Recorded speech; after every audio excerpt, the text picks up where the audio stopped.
Bienvenidos a Lo que lo hace grandioso, un espacio de la tostadora de pan en el que semana a semana analizaremos brevemente qué es lo que hace un gran libro digno de leerse. El día de hoy nos toca hablar de una noveleta que sigue causando horror, inquietud o ya lo menos incomodidad en todas las personas que se atreven a adentrarse en sus páginas. Estoy hablando de En las montañas de la locura de Howard Philip Lovecraft. Así, sin más, comenzamos. Corría el mes de septiembre de 1930 cuando una expedición patrocinada por el Departamento de Geología de la Universidad de Miskatonic salió con rumbo hacia la Antártida. En su viaje, el grupo de exploradores descubrió indicios de una civilización que existió hace millones de años. Dioses de una era perdida que aguardaban el momento propicio para despertar y llevar a quienes entraran en contacto con ellos a un descenso inevitable hacia la demencia.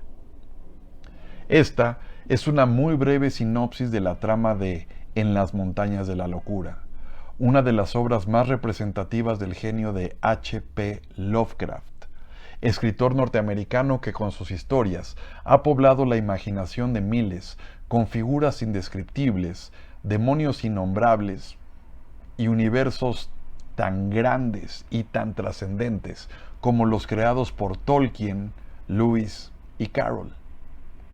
El día de hoy mencionaremos 3 características que hacen que este libro sea de los favoritos de los fanáticos de este oscuro escritor. La primera característica es el género literario. En las montañas de la locura encontramos una mezcla de diario, crónica, pero sobre todo, y este siendo el más importante, tratado científico. Mientras uno va leyendo, se empieza a preguntar si lo que tiene entre manos se trata de una novela o algo completamente diferente. Y es que la sensación que nos da, por lo menos en el primer tercio del libro, es que estamos más bien leyendo las crónicas de una expedición científica. Son 2 factores los que hay que tomar en cuenta en este rubro. Primero, la ciencia y la tecnología. Tanto la primera como la segunda existían en el tiempo en el que se ubica la historia. La descripción de los aeroplanos, trineos, excavadoras, así como la localización de las montañas y las cordilleras, es exacta.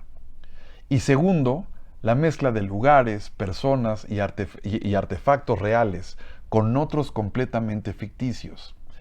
El narrador de la historia menciona a Edgar Allan Poe y a Nicholas Roerich, pero también al folclorista Wilmarth.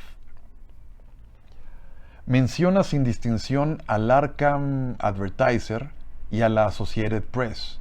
Habla de las aventuras de Arthur Gordon Pym, pero también de los manuscritos pnacóticos y se lamenta de haber hojeado en la universidad un libro misterioso y terrorífico llamado el Necronomicon.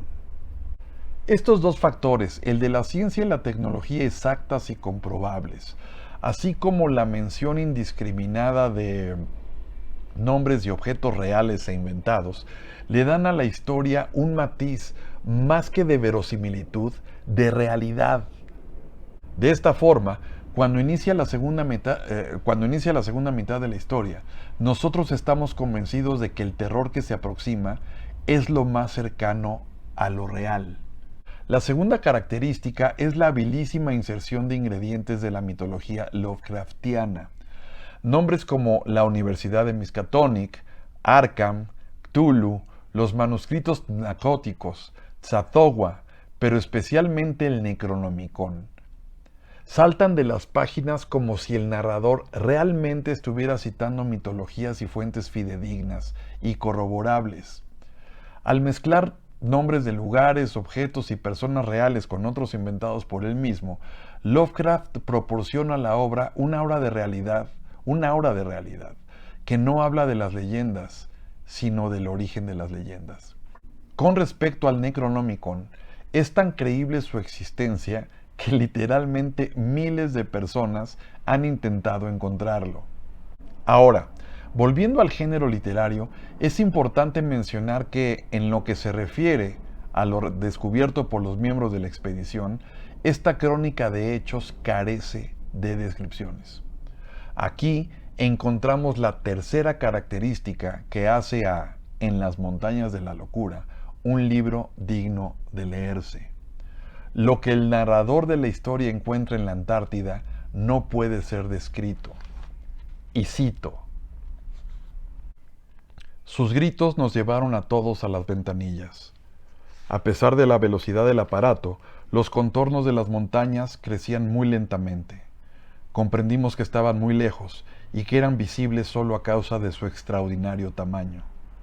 Poco a poco, sin embargo, fueron levantándose ceñudamente en el cielo occidental y pudimos distinguir varias cimas desnudas y negruzcas, recortadas contra unas nubes iridiscentes de polvo de hielo, y a la luz rojiza del polo, tenían un aspecto singularmente fantástico. Toda la escena parecía sugerir una secreta revelación en potencia. Se diría que esos picos de pesadilla eran los pilones de una puerta que daba a mundos de ensueño y a unos complejos abismos de un tiempo y un espacio remotos que trascendían todas las dimensiones.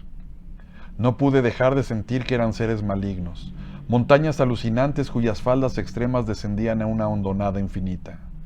El fondo nublado y semiluminoso sugería vagamente un etéreo más allá, más espacial que terrestre, un testimonio de la desolación, la total lejanía y la muerte inmemorial de este mundo abismático y virgen. Como pueden ver, lo que aparece delante de los expedicionarios es tan imposible de describir que tienen que recaer en símiles. Al mismo tiempo, el que todo en este lugar apartado de la civilización sea portentoso. Huellas geológicas que datan de entre 1.500 millones y 1.000 millones de años, montañas más altas que los Himalayas, etc., son artificios que utiliza el autor para expresar la pequeñez, la ignorancia y la soledad del ser humano ante un fenómeno que escapa a su entendimiento. Lo que lo hace grandioso es que, de la manera más real posible, en las montañas de la locura nos confronta con un miedo que habita en la parte más primitiva de todos los seres humanos, y que es el miedo a lo desconocido. Y quienes se han sumergido en el mundo de Lovecraft saben que de esta confrontación o salimos cuerdos o no salimos. Mi nombre es Alejandro Orozco y esto fue Lo que lo hace grandioso. Hasta la próxima.